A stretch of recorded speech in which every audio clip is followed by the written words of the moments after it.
Kalau berdasarkan perhitungan kita, itu 540.000 jumlah, termasuk di dalamnya adalah guru agama, itu kira-kira kalau akhir tahun itu bakalan terangkat semua. Gitu. Assalamualaikum warahmatullahi wabarakatuh. Selamat siang, salam sejahtera untuk kita semua. Alhamdulillah, pemateri kita Profesor Dr. Nunuk Suryani selaku Sesdirjen Guru dan Tenaga Kependidikan sudah bergabung. Insya Allah nanti dari Prof. Nunuk kita akan mendengarkan pemaparan terkait dengan kebijakan P3K Prof, terutama dari Kemendikbud. Terima kasih Mas Sumeldiansyah. Baik, sesuai dengan tugas saya ingin menyampaikan kebijakan Kemendikbud terkait dengan prosedur seleksi ASN P3K. Ada beberapa update yang mungkin saya sampaikan, paparan saya belum update, tapi nanti saya akan update beberapa ya terkait dengan kesepakatan dengan Basarnas terkait dengan seleksi ASN P3K ini. Baik, ini saya akan mulai secara cepat saja karena ini mungkin sudah seringkali teman-teman mendengarkan dan saya akan menyampaikan update saja di sana sini ya. Dan paparan saya juga sudah beredar ke seluruh penjuru terkait dengan kebijakan prosedur seleksi guru ASN P3K ini. Nah, Bapak Ibu yang saya cintai dan saya banggakan semuanya, pejuang-pejuang pendidikan yang sudah mendedikasikan usianya untuk pendidikan kita. Mari kita bersama lihat, guru bukan PNS di sekolah negeri, datanya seperti ini loh Bapak Ibu. 437.000-nya atau 59%-nya itu umurnya di atas 35 ya, di atas 35. Sehingga karena separohnya, lebih dari separuh itu di atas 35, maka menurut hemat seluruh Panselnas atau sebenarnya kalau untuk ini itu menurut hemat Kemendikbud, seleksi ASN P3K itu adalah yang paling tepat dan berpihak pada guru-guru honorer di sekolah negeri yang umurnya separuh lebih itu sudah di atas 35. Yang mana untuk menjadi CASN itu kita ketahui umur maksimal adalah 35 tahun. Nah, harapannya keberpihakan itu dapat dilihat dari nanti berhak mendapatkan penilaian kinerja, penggajian dan tunjangan khusus, tunjangan melekatnya, berhak pengembangan kompetensi, dan berhak mendapatkan penghargaan. Bahkan nanti berhak menjadi guru penggerak, sekarang kita lagi desain nanti bisa juga menjadi kepala sekolah penggerak, jadi sudah dirancang sedemikian rupa. Nah, bagi guru-guru yang telah lulus menjadi guru P3K 2021 dan ternyata umurnya di bawah 35 tahun, maka tetap dapat melamar formasi CPNS dengan cara mengundurkan diri, karena tidak boleh double jadi ASN.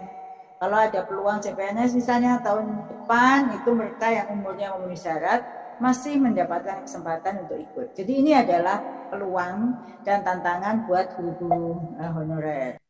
Lini masanya bagaimana? Ini ada perubahan ya, mulai dari sini saya ingin menyampaikan beberapa perubahan.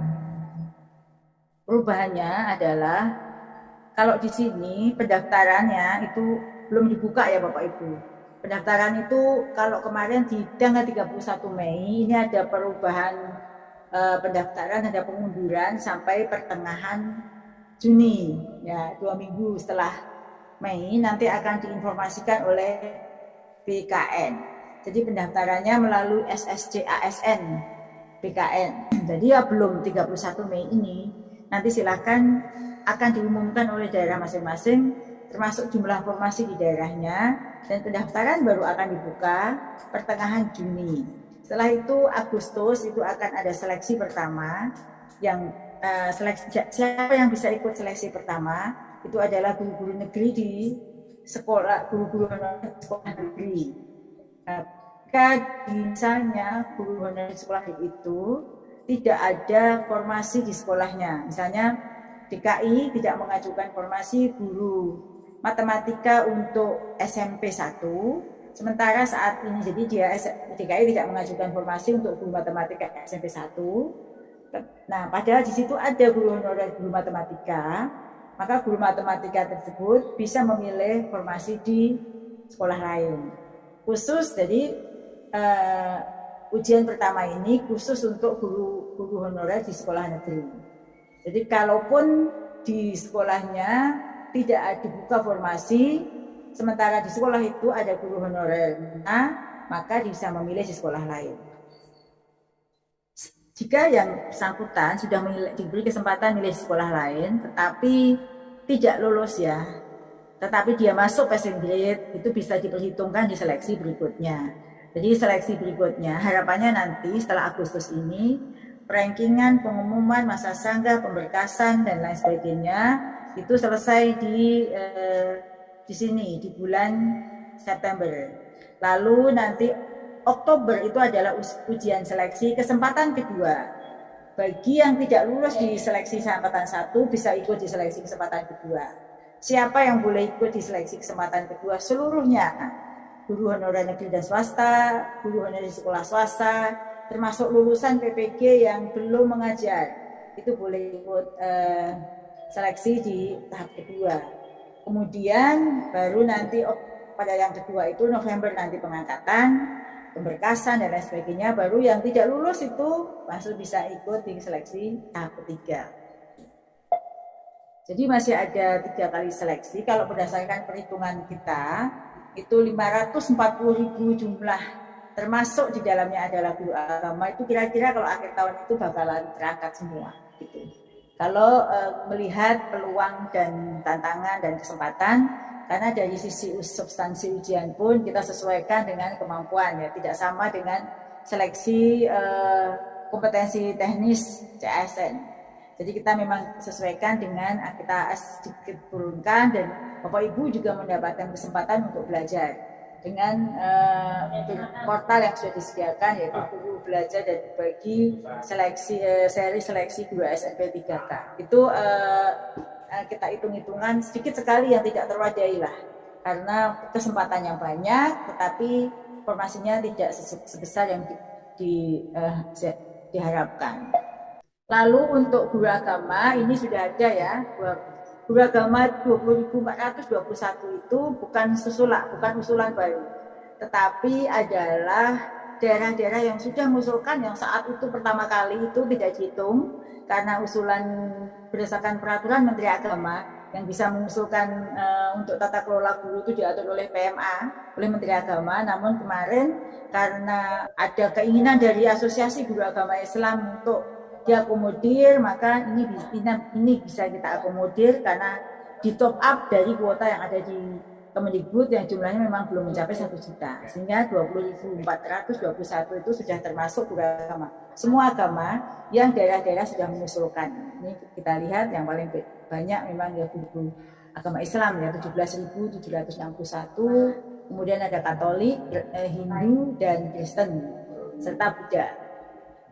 Bapak Ibu, ini ada yang perlu Bapak Ibu ketahui, ini adalah prosedurnya ya Bapak Ibu. Nanti jika sudah diumumkan oleh BKN dan disusul oleh BKD yang akan mengusulkan, menginformasikan kepada Bapak Ibu guru honorer, maka nanti Bapak Ibu guru honorer yang sekarang sudah memvalidasi, sudah ada linearitasnya sudah diperhitungkan semua. Misalnya guru bahasa daerah bisa masuk seni budaya, guru bimbingan konseling itu atau bidang-bidang tertentu bisa memilih guru bimbingan konseling, yang bisa milih IPA atau IPS guru mana saja sudah selesai linearitas dan sudah verbal. Misalnya, saya nggak verbal tuh, apakah saya bisa ikut? Masih bisa ikut. Tapi mungkin jika Bapak Ibu ini lulusan lama yang belum terdata, yang mungkin akan sulit mencari karena kami kemarin mendata ijazah Bapak Ibu semua. Nanti prosedurnya Bapak Ibu semua akan mendaftar di sistemnya BKN atau SSCN, sistem CASN-nya BKN. Data yang dibutuhkan adalah NIK, nomor induk kepegawaian, nanti akan sinkron dengan Dukcapil, akan diverifikasi oleh database di Kemendikbud. Verifikasinya adalah secara sistem. Apa NIK nanti untuk dapat NUPTK dicocokkan dengan data yang ada di BKD. Bapak Ibu tidak ngupload lagi karena kami sudah punya database-nya. Setelah itu nanti akan memilih di sistem itu akan memilih mapel apa dan lain sebagainya sesuai dengan linearitas yang Bapak Ibu miliki. Baru nanti ada seleksi ASN P3K melalui UNBK-nya Kemendikbud. Jadi kalau sistem pendaftarannya melalui SSCN BKN, seleksinya melalui UNBK Kemendikbud, tidak melalui sistem yang lain. Jadi memang ini baru satu-satunya seleksi ASN yang dikerjakan secara tesnya oleh Kemendikbud sendiri. Biasanya dikerjakan oleh Panselnas. Jadi perhatikan ya untuk linearitas, kualifikasi S1 D4-nya, jenis sertifikasinya, jadi nanti yang disebut dengan linear itu antara jenis sertifikasi dengan kualifikasinya, dan formasi mata pelajaran. Setelah itu Bapak Ibu, ini ada beberapa informasi yang Bapak Ibu ketahui, kira-kira seperti itu. Kalau misalnya pendaftaran yang dibuka untuk sekolah-sekolah di daerah yang mengajukan formasi.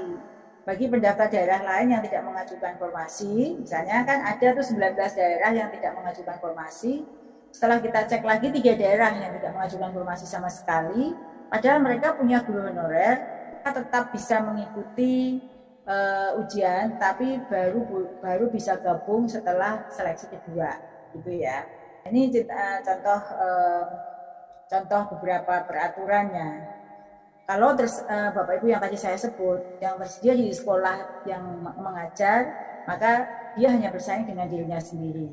Jika yang guru Bapak Ibu itu mengajar di 2 sekolah atau lebih, maka didaftarkan dari sekolah induk. Jika tidak tersedia di formasi tempat Bapak Ibu mengajar, maka dapat mendaftar sekolah lain. Tapi setelah sekolah lain itu tidak ada guru honorernya yang ada di sekolah tersebut. Jadi jangan khawatir Bapak Ibu yang sekarang sekolah negeri hanya bersaing dengan diri sendiri, berjuang untuk mencapai passing grade. Ini untuk penyandang disabilitas ada kesepakatan dengan Panselnas. Sedangkan ini ada sedikit update Bapak Ibu semuanya. Untuk tesnya adalah kompetensi teknis saja Bapak Ibu. Tidak ada seleksi SKD, hanya seleksi kompetensi bidang saja. Untuk mereka yang sudah memiliki sertifikat pendidik, maka nilainya 100, tetapi tetap harus mengikuti tes ini. Harus mengikuti, maksud saya tetap masuk, kerjakan dengan sungguh-sungguh, meskipun punya sertifikat pendidik. Kemudian meskipun diakui 100% bagi yang punya sertifikat pendidik, harus lulus untuk ini manajerial, sosiokultural, dan harus lulus passing grade untuk yang lainnya. Nah, kemudian afirmasi yang lain, ujian seleksi pertama tadi itu afirmasi, hanya guru honorer sekolah negeri masing-masing.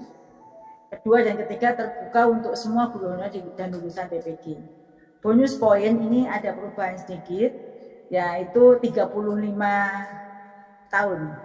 35 tahun dan ini bonus poinnya ada perubahan enggak ya kemarin? masih 15%. Dan penyandang disabilitas itu mendapat bonus poin 10%. Kemudian peserta yang sudah memiliki sertifikat pendidik mendapatkan nilai penuh pada tes kompetensi bidang. Ini yang portal yang tempat Bapak Ibu bisa belajar. Ya, mungkin itu saja Mas Mardiansyah. Ya. Terima kasih. Assalamualaikum warahmatullahi wabarakatuh. Waalaikumsalam warahmatullahi wabarakatuh. Terima kasih Prof. Nunuk pemaparannya.